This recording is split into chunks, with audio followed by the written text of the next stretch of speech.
Okay, so with no further ado, here's the meat of this presentation. Here are the three mindsets that differentiate the mind of a billionaire and the mind of a physician. Ready? To explain mindset number one, I'd like to tell you a brief story I heard Sarah Blakely share once. Sarah Blakely is the founder of the company Spanx, the shape underwear, and she was the youngest self-made female billionaire until the singer Rihanna took that honor from her a few years later. Sarah Blakely said that one time her father used to sit her and her siblings, I think sister, at the dining room table at the end of the week and ask them, tell me something you failed at this week. And if they couldn't come up with a story of failure, he would be disappointed. Because according to the ethos of the family, if you are not failing, you are not trying. She grew up hearing that failure was normal, natural, nothing to be ashamed of, and just part of the learning process. And obviously, that served her really well in life. I was shocked and fascinated when I heard that story. I don't know about you, but most physicians I have worked with, myself included, we have parents or paternal figures that are committed to success, have a high work ethics, and have big expectations from us. My father was a wonderful man, and yet one day he told me, "Sweetie, I don't want you to learn by trial and error. I want you to get it right the first time." And yet, every single billionaire you hear of has grown to accept failure as normal.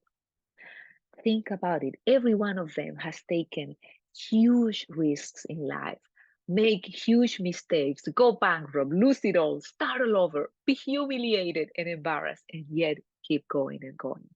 They seem to be fearless in a way, not be afraid of risk. So Richard Branson, the billionaire founder of Virgin Atlantic, Virgin Records, Virgin everything, Galactic, he had so many quotes about failure that I had trouble choosing one. But he says, my attitude has always been, if you fall flat on your face, at least you're moving forward.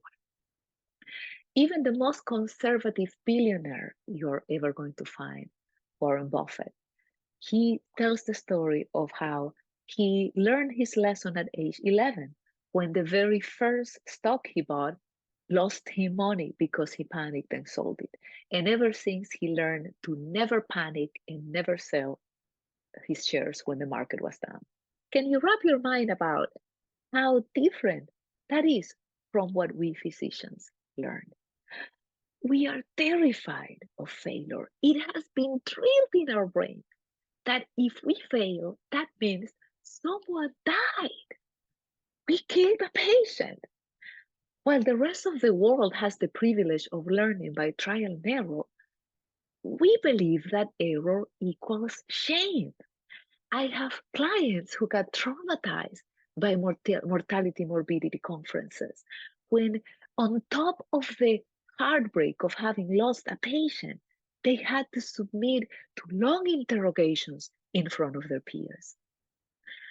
And what happens is that when we live like that, we enter a state of hypervigilance when we are constantly looking for the worst possible case scenario, trying to prevent it. And anybody in personal development will tell you that's the worst possible thing you can ever do. You want to be visualizing your desired outcome. You want to be focused on the positive potential outcome. And yet, that's not what we do. And you may say, wait, Yeli, I cannot afford becoming reckless. And yet, I want to remind you that these are not dichotomous, all or nothing binary variables. These are continuous variables. My mother used to say, any virtue or good quality that you exaggerate becomes a defect. And any defect that you moderate and control becomes a quality. So, in that imaginary scale of safety versus boldness, Yes, some uh, billionaires have gone too much to the extreme of recklessness and lost it all. We physicians is a quality that we are safety minded, reliable, and want to protect our patients. And yet, exaggerated, that becomes fear mindset, hypervigilance, and inflexibility. And sometimes our mindset would benefit from shifting a little bit to the side of being brave, bold, and adventurous. And the thermometer is how happy you are. I invite you to reflect and ask yourself, would you use some failure tolerance in your life? In your financial decisions, do you tend to be over conservative in your investments? Are you like me that I had $250,000 in a zero interest account for years because I was afraid of investing them in the stock market and lose it? Do you tend to overthink business opportunities to the point that you talk yourself out of them?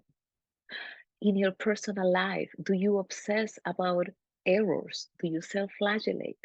Are you avoiding taking risks that could significantly improve your quality of life, such as going on the dating world or moving to a new place? In summary, the difference in our mindset with a billionaire is not that billionaires are fearless and not afraid of failure. I was fascinated to read that billionaires are optimists. It's not that they are afraid of failure, it's that they know that failure is temporary.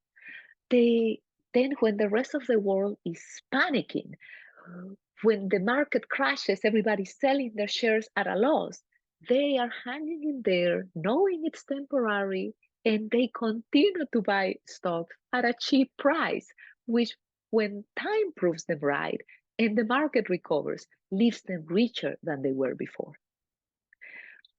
So we physicians tend to be terrified of mistakes, hypervigilant, in a negative mindset, and that puts us in what neuroscientists call survival mode.